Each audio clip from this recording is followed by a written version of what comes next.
Buenos días, mis hermanos, Dios les bendiga, guarde, ¿cómo están? Bien, dispuestos esos corazones a recibir la bendita palabra de Dios, ¿sí? Que nuestros corazones sean como un terreno fértil donde esa palabra pueda crecer y pueda llevar fruto, que podamos poner en práctica, poco a poco lo que recibimos, llevarlo a la práctica. Nosotros seguimos con la serie relacionada con las 10 características de una iglesia bien establecida.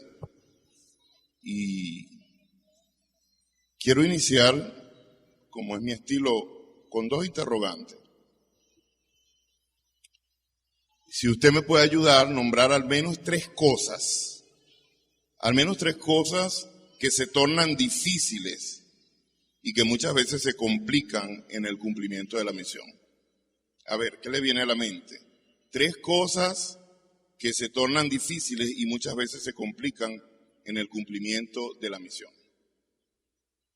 El afán del día a día, ¿sí? No tenemos tiempo. Yo tengo una estadística aquí, ya fui, investigué ya, pero eso es bien importante. ¿Qué más? Los paradigmas, por ahí una hermana me dio un aporte que para mí fue iluminador en estos días. Los viejos rudimentos, que están ahí, uno recibe la verdad de la palabra, pero esos viejos rudimentos están ahí fastidiando. Si hay que despojarse de esos viejos rudimentos, si no, no vamos a avanzar. ¿Qué más? El acuerdo, eso es un mismo sentir, el apóstol Pablo habla de eso en sus cartas. Pero todavía no han acertado a la estadística de las 3 cosas que están allí en la encuesta. Eso tiene que ver con un mismo sentir. Falta de propósito. ¿Qué dijeron por allá? El temor a ser rechazado. La falta de amor. Nadie puede decir que ama a Dios si no ama a su hermano, ¿no? No ama la obra de Dios, no ama la obediencia. Alguien, falta de convicción, alguien dijo por allá, no perseverar en los caminos del Señor. La sujeción, sí, un problema de falsa sujeción. La santidad. De repente no hablo porque tengo temor de que puedo malinterpretar la Escritura.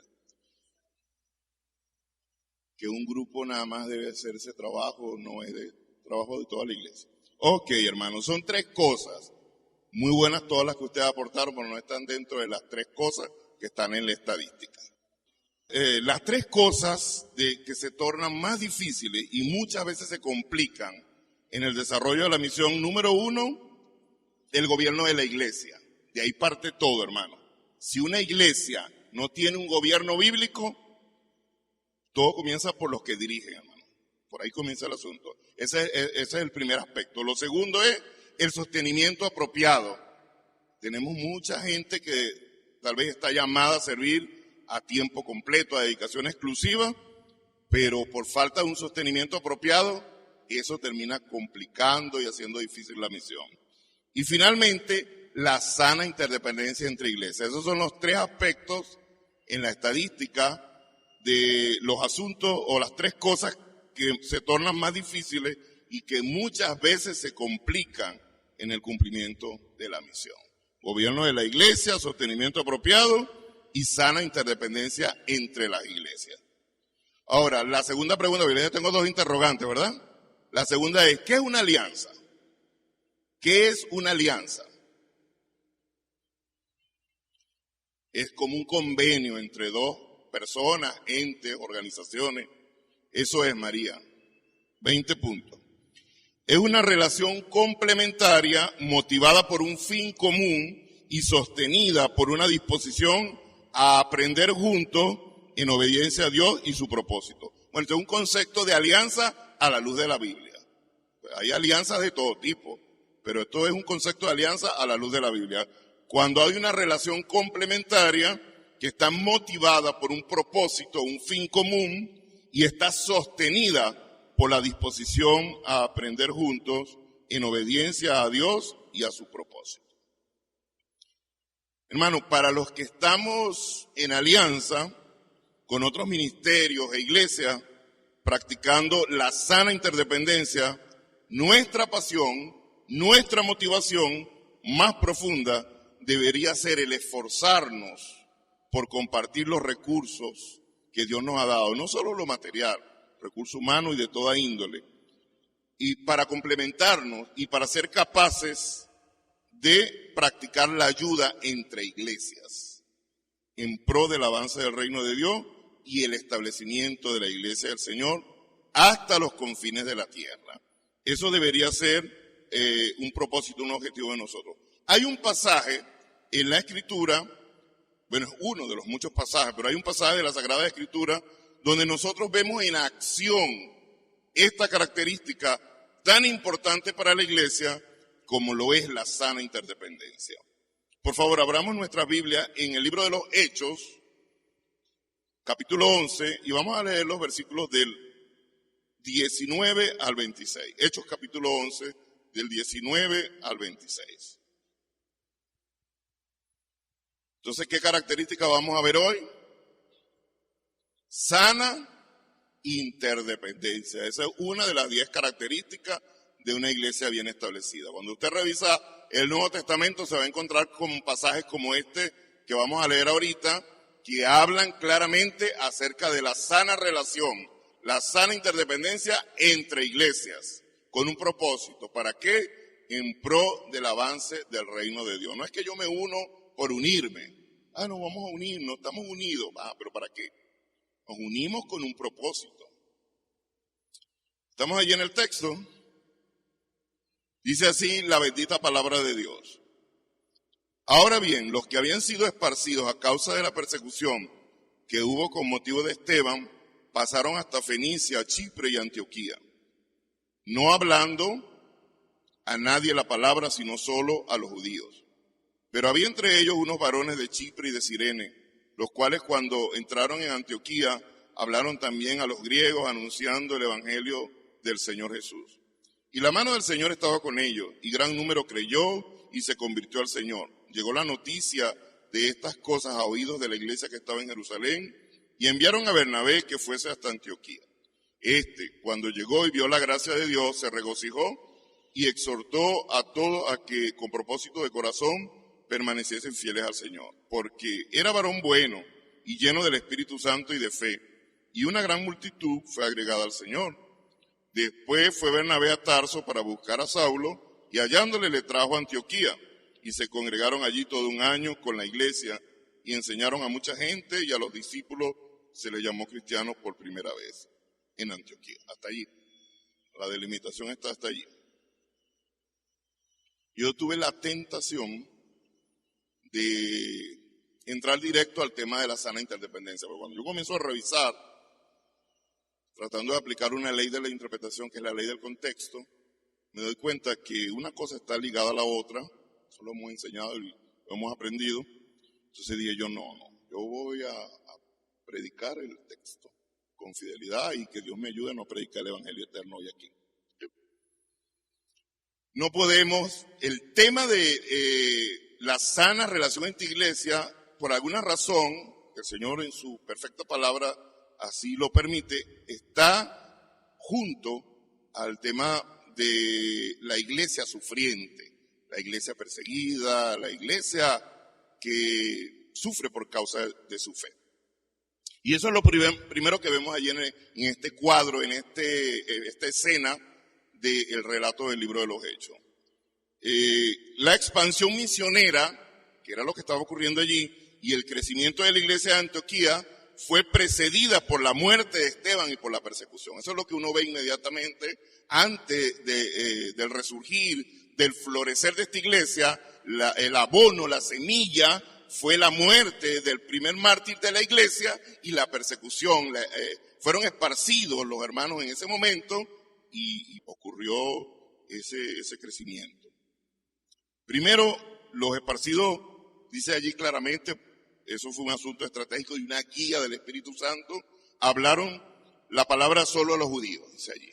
Estaban allí porque estaban usando de sabiduría, porque es que yo creo en el Señor y estoy dispuesto hasta morir por su causa y eso, pero no, eso no significa que no tenga sabiduría.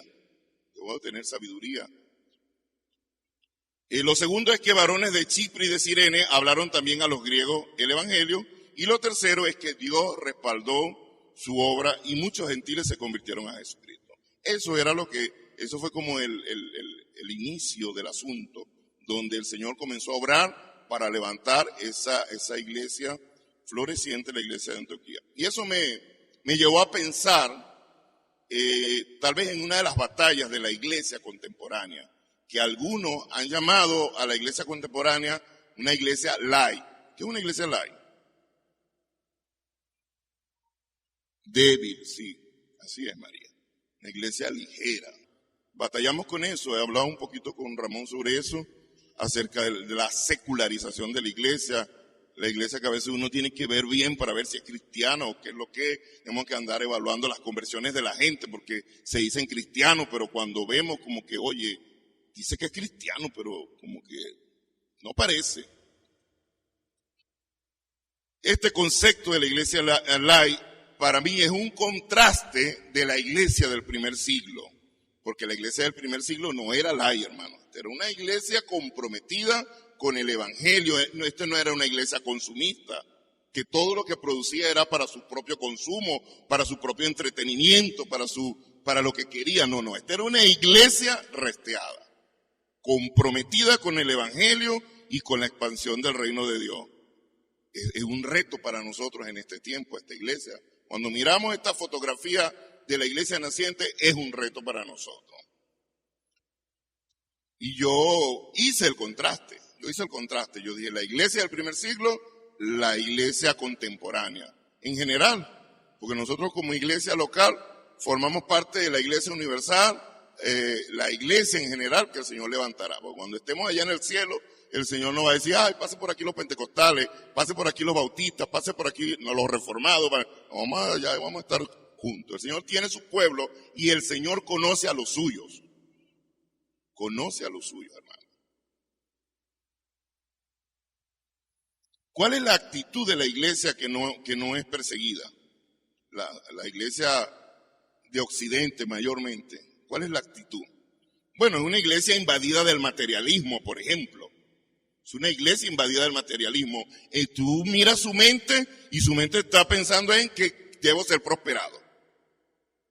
Y si no lo hace abiertamente, a veces solapadamente, tenemos en nuestro corazón el deseo nada más de ser prosperado.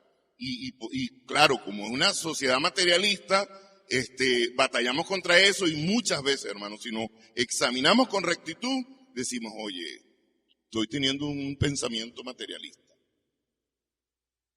Ese es uno de los problemas de la iglesia contemporánea. El segundo es una iglesia invadida por el facilismo. Una iglesia que dice, oye, ¿qué es lo menos que tengo que hacer para tener las bendiciones? Oye, ¿cuál es el atajo? ¿Cuál es el camino más fácil para yo? Lo tercero es que la iglesia ha sido invadida del escapismo. ¿Cómo puedo evitar comprometerme con la vida de iglesia? Oye, ¿cómo yo puedo ser cristiano si no estar comprometido? Oye, ya me van a llamar. Oye, ya me van a decir, no, a mí déjeme tranquilito, yo los domingos nada más que venga y ni me vean. Es una iglesia escapista, que no quiere compromiso. Esta no era la iglesia del primer siglo. La iglesia del primer siglo era entregada. Y yo pensaba en que a lo mejor la iglesia occidental no tiene mucho de este problema, pero hay iglesias del Señor en contextos de riesgo donde el evangelio es perseguido, y hay estadísticas, hermanos, hay encuestas sobre los hermanos que están en contexto de sufrimiento, como en Irán, en Irak, Medio Oriente, los países musulmanes. Hay hermanos que están allí y dice que las tasas de persecución entre los siglos XX y XXI son mucho más altas que la persecución de la iglesia del primer siglo. O sea, la iglesia sufriente aún existe en este tiempo, solo que nosotros estamos del lado donde todavía no hemos sido perseguidos. Digo todavía, porque el Señor dijo que iba a ser así. Así que esperémoslo, porque tarde o temprano eso va a ocurrir. Y la persecución es de otra manera también, y a otros niveles. Por ejemplo, ¿cuál es la actitud de nuestros hermanos que sufren persecución en lugares donde ser cristiano es prohibido? Y yo no puse los países acá, solamente puse las frases que ellos dijeron. Ahora, en este tiempo, tenemos hermanos en lugares de riesgo, como en Irán, que están escondidos de manera clandestina. Ellos dicen cosas como esta: estoy en un verdadero peligro, pero confío en Dios porque Él vive. Cuando me perseguían no sentí los insultos, estaba contento de sufrir por el testimonio de Jesucristo.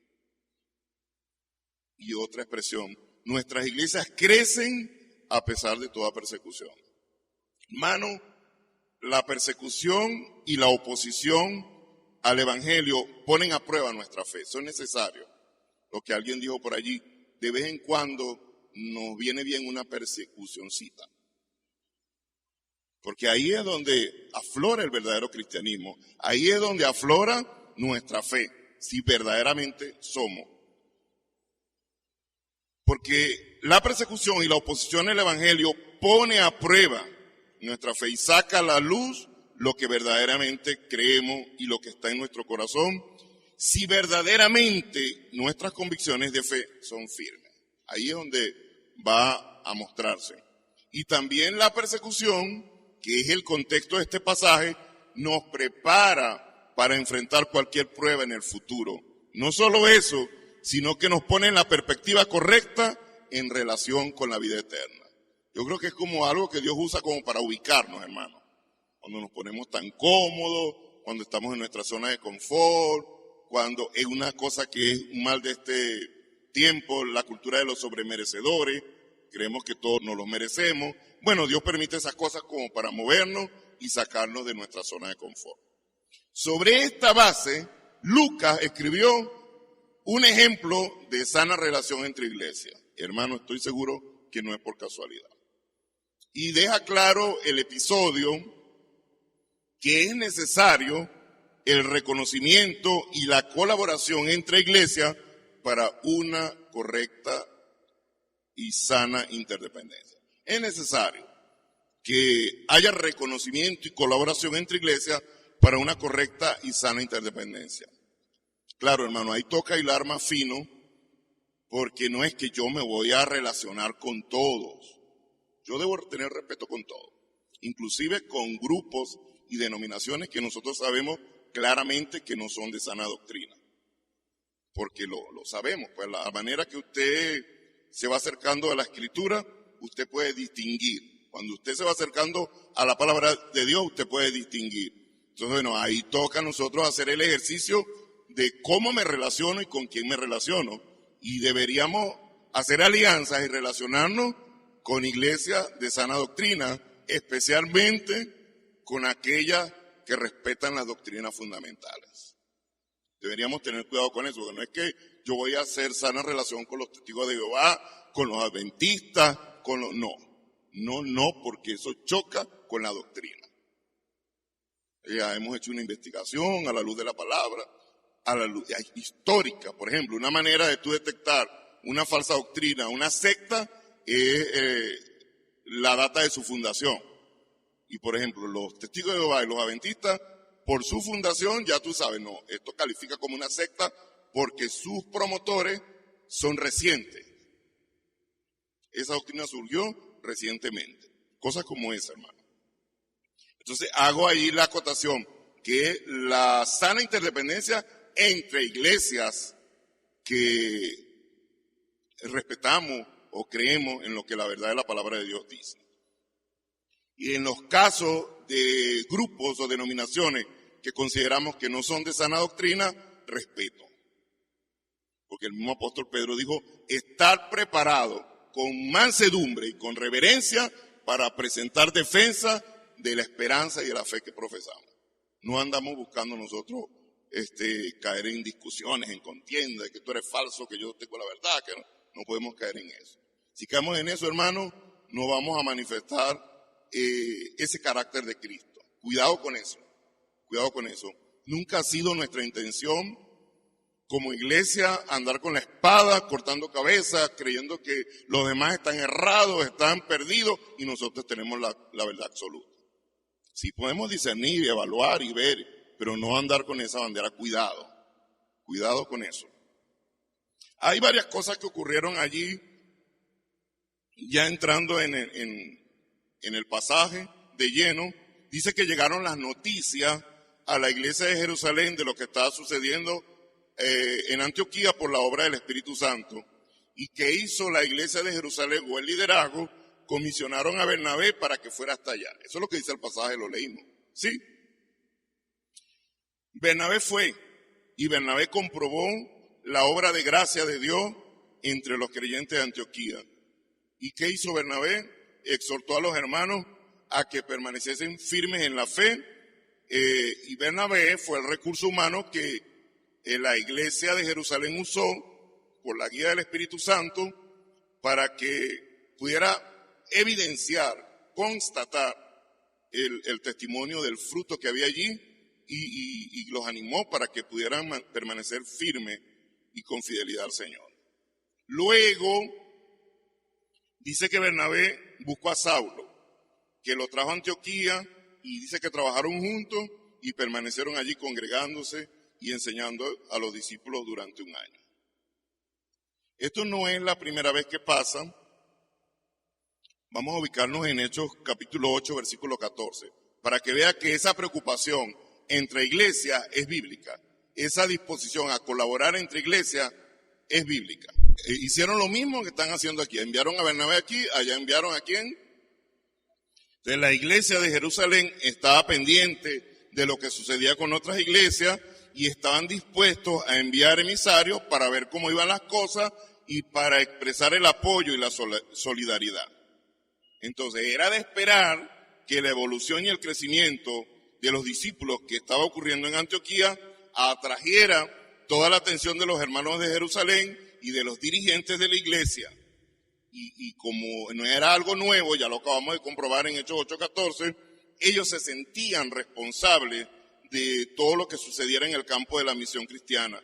Ellos decían, oye, eso tiene que ver con nosotros, son nuestros hermanos, y ellos se preocupaban por la unidad y la concordia, la fe. Entonces, ahí llamaron a Bernabé, José más bien, llamado por los apóstoles Bernabé, que sabemos que su nombre significa hijo de consolación. Hechos 4:36 nos dice que era de Chipre. Aparece ahí en el libro de los Hechos siendo generoso, una persona dado no solo por su servicio al Señor y hasta por sus recursos. De Bernabé también se nos dice en Hechos 9:26 que fue el que llevó, cuando el apóstol Pablo estaba recién convertido, él lo llevó en esos intentos que tenía el apóstol Pablo de juntarse con los discípulos, fue quien Dios usó para ser como el intermediario, el mediador, y presentar al apóstol Pablo con los apóstoles. Qué gran privilegio y qué gran responsabilidad, porque era un momento que el apóstol Pablo venía de ser perseguidor y la iglesia, por supuesto, que le tenía miedo. Es bonito esto que está pasando acá, porque la iglesia de Jerusalén envía con propósito a Bernabé a Antioquía, y no lo envía con el afán del dominio, sino de la ayuda. Esto es bien importante, porque claro, las iglesias o las denominaciones tienen una mentalidad jerárquica, y yo a veces digo como de papado, alguien que quiere estar a la cabeza y dominar a todas o gobernar a todas, y no es así, no es así. Porque eso viola un principio que está aquí en la Escritura, que se llama la centralidad de la iglesia local. Sí debemos relacionarnos sanamente con otras iglesias, que eso fue lo que hizo el Señor con nosotros cuando Dios comenzó a sanar esta iglesia. Una de las primeras cosas que nos quitó es que éramos sectarios. Estábamos cerrados, hermano. Estábamos cerrados y teníamos los rudimentos o los paradigmas. Alguien dijo por ahí que había que quitarse los paradigmas. Teníamos el paradigma que nosotros somos la iglesia, la punta de lanza. Somos la punta de lanza, los que van a liderar el avivamiento. Aquí van a venir a preguntarnos cómo lo hacemos. Sí, Ongive, ¿verdad? Ongive hace que sí, porque ella es una de las primeras que estuvo con nosotros. Esa es una mentalidad sectaria. Nosotros no somos nada, lo que somos hijos del Señor, más nada. No, aquí no van a venir a preguntar, somos los líderes. Dios nos guarde, hermano. Nos guarde y no volvamos a ese lugar. O a esas prácticas, esas cosas. Había una preocupación genuina de la iglesia de Jerusalén, que era servir y ayudar a la iglesia de Antioquía. Eso es importante, hermano. Debemos tener cuidado con esas actitudes. No, hermano, no hay iglesia perfecta, eso no existe. No existe. Cada iglesia que usted vaya tiene sus particularidades, tiene sus fortalezas, tiene sus deficiencias que deben corregirse. Pero nosotros tenemos ahí un baremo, una medida que es la Escritura, y bueno, intentamos ir y ver donde mayormente se están centrados en la palabra de Dios. Pero no podemos estar señalando una cosa de esa, tener esa actitud. Cuidado con esa actitud. Los líderes de Jerusalén les pareció que Bernabé tenía la vocación para la tarea que le aguardaba. Dice que él era natural de Chipre. Bueno, el Espíritu Santo dirigió, decía, oye, ahí hay gente de habla griega. Era una persona estratégica, la persona adecuada para hacer el trabajo que se le había encomendado. Eso se llama misionero, hermano. No podemos enviar a cualquiera de misionero. Tenemos que enviar a una persona competente, porque va a ir a fundar iglesia, va a establecer esa iglesia, a hacer un trabajo. Y los apóstoles les pareció que Bernabé ofrecía la garantía de ser una persona que se preocupaba porque el evangelio se predicara con toda pureza y sin alteraciones. Dice que cuando Bernabé llegó, vio la gracia de Dios. ¿Qué vio? ¿Qué es la gracia de Dios? La salvación, ¿verdad? De los que no habían creído. Esa es la gracia de Dios, hermano. La gracia de Dios, de que Dios salva y no es por obra, no es por lo que el hombre pueda hacer. Nadie se convierte por los picos de plata que usted y yo podamos ser, porque usted sepa mucha Biblia, porque no.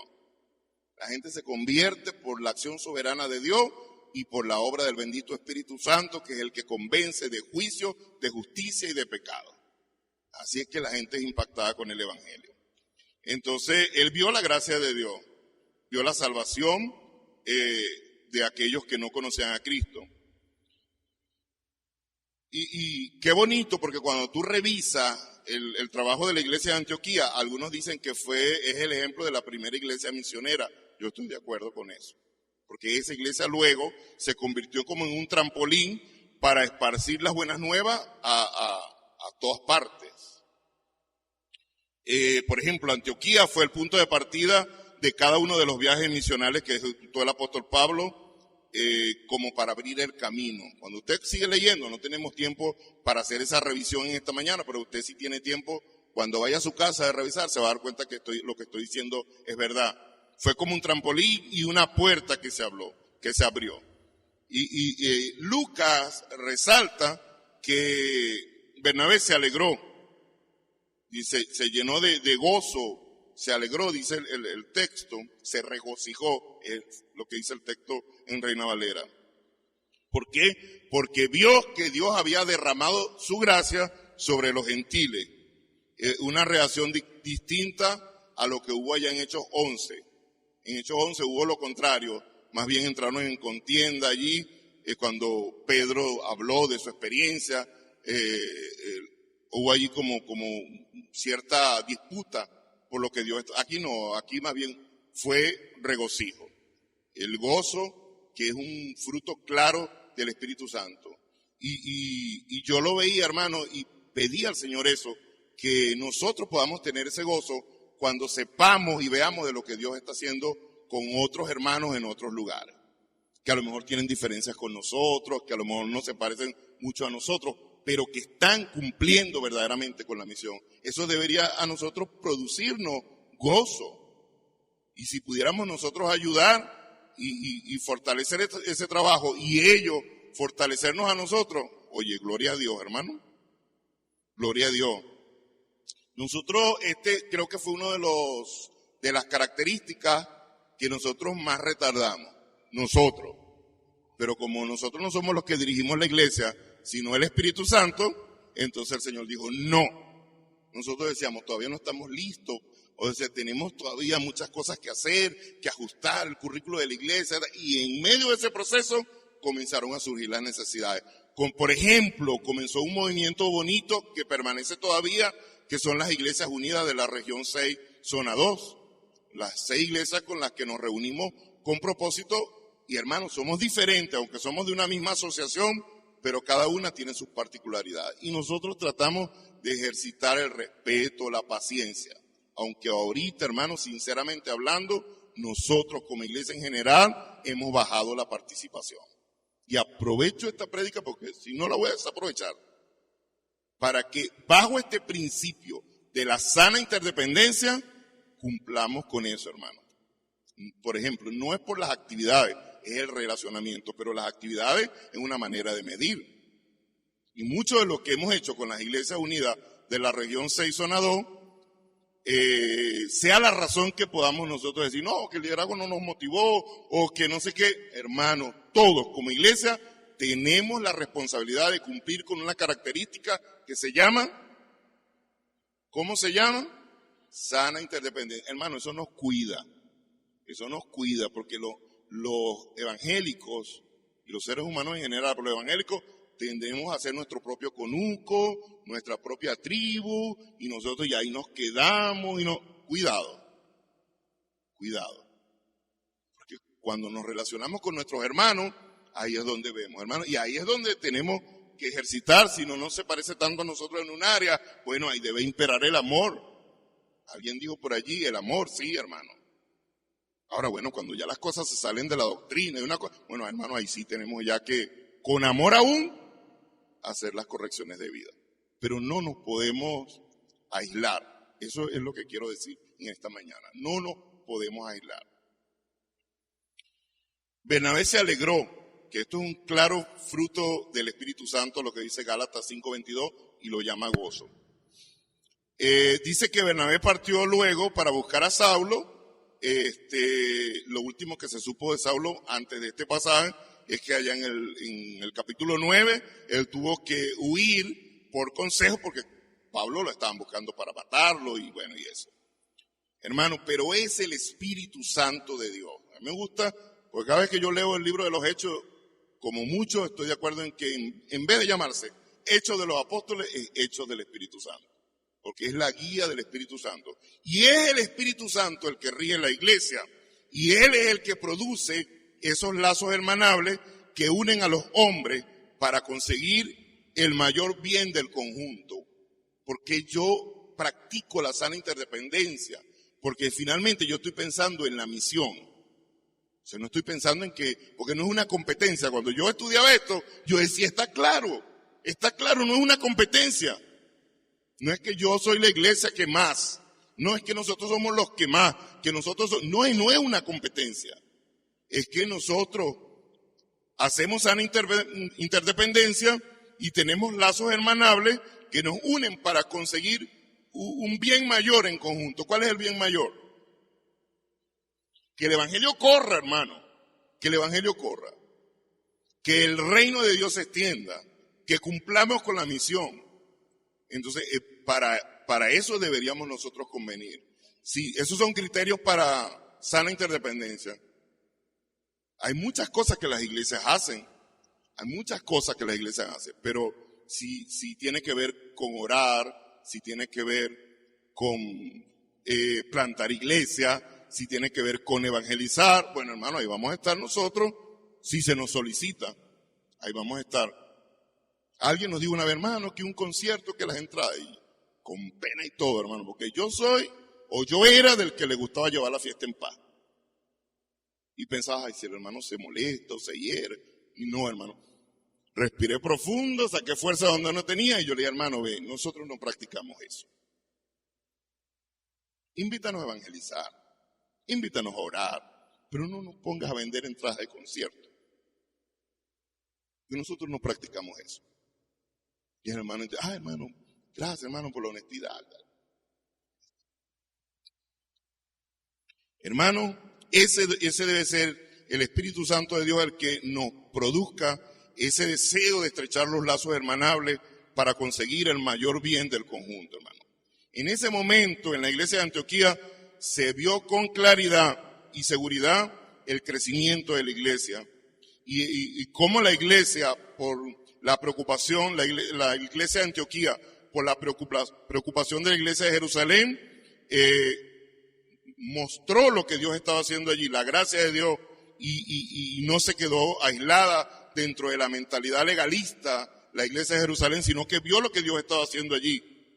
Era el camino que se abriría, como dije, para todo lo que sería el movimiento misionero, especialmente del apóstol Pablo. De ahí en más, Saulo, que sería luego el apóstol Pablo, se convertiría en el incomparable apóstol de lo que era el haber ganado el mundo conocido de ese tiempo, y de la gracia y de la libertad en Cristo. Ni se imaginaban ellos lo que iba a pasar allí. Y ya para finalizar, pensaba, nosotros, todavía el pastor Henry no estaba instalado como pastor de esta iglesia, pero con uno de los pastores en ese momento, hablando de hace unos 6 años, 7 años, llegó alguien, se fue alguien de acá, de los que se fueron como yendo por los cambios que la iglesia comenzó a tener, por el concepto bíblico de la iglesia establecida y todo eso. Fue una de las personas que dijo, ahora después de habernos reunido en la iglesia, en la Redoma, en un salón de hotel, ahora nos vamos a reunir en unas matas de mango, porque antes no estaba este techo, todavía eran unas matas de mango, y dijo esta expresión, que es un dicho popular, dijo, después de zapato chola. Y esa persona no se portó bien y se fue tirando la puerta. Entonces fue una congregación y los pastores que estábamos en ese momento sentimos la responsabilidad de ir a hablar con el liderazgo de esa iglesia donde esta persona fue. Y fuimos a hablar. Y le dijimos, hermano, fulano de tal, tengan cuidado por esto. Y eso lo debemos hacer los pastores. Eso se llama ética pastoral. Algunas veces no lo hacemos por algunas condiciones que podemos tener en el proceso de recibir al que es transferido a la iglesia o al que viene llegando, pero algunas veces lo hacemos. Y en esa oportunidad lo hicimos. Y bueno, la conversación fue bien buena, franca. El hermano entendió, oye, gracias hermano, está bien, yo voy a tener cuidado con el hermano, vamos a tenerle un tiempo allí. Bueno, si él decidió venir acá, bueno, nosotros lo recibimos, no, hermano, usted es responsable si ustedes lo recibieron. Bueno, pero nosotros sentimos pastoralmente la ética de decirle, pasa esto. Y la conversación cerró con lo que voy a citar en esta mañana. Este hermano nos dijo, oye, pero esa iglesia donde están ustedes nació al mismo tiempo de 3 iglesias que crecieron de manera vertiginosa. Dijo él, pero ustedes después se fueron quedando, y como que pasaron al anonimato. Bendito sea Dios por ese anonimato. Bendito sea Dios, porque Dios tumbó nuestra torre de Babel. Bendito sea Dios.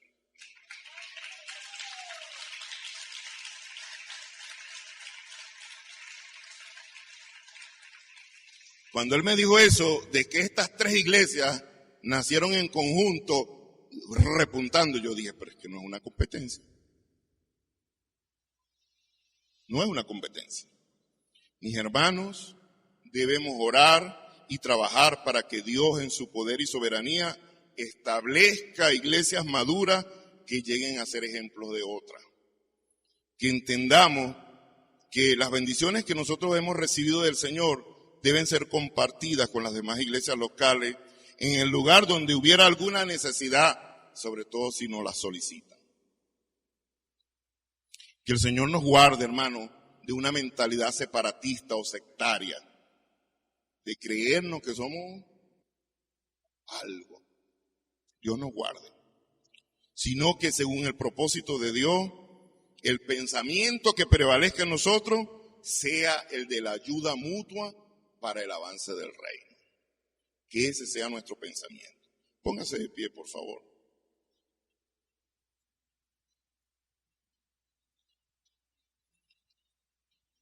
Hermanos, la sana interdependencia entre iglesias se trata de contar con los recursos de otras comunidades cristianas, reconociendo el valor de cada una de ellas y apoyándose mutuamente según sus potencialidades, mientras van fortaleciéndose manteniendo la centralidad de cada iglesia local. Es lo que hacemos en las 6 iglesias de la Cigueo.